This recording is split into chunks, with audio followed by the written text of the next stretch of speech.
ऐ अल्लाह, ऐ अल्लाह,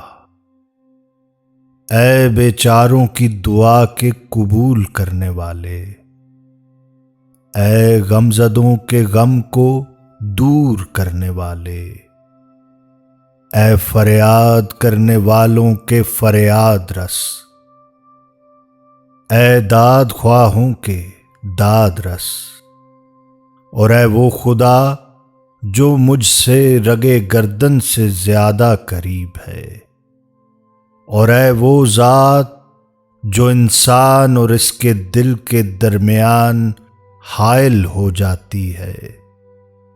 ऐ वो ज़ात जो बुलंद मंजर में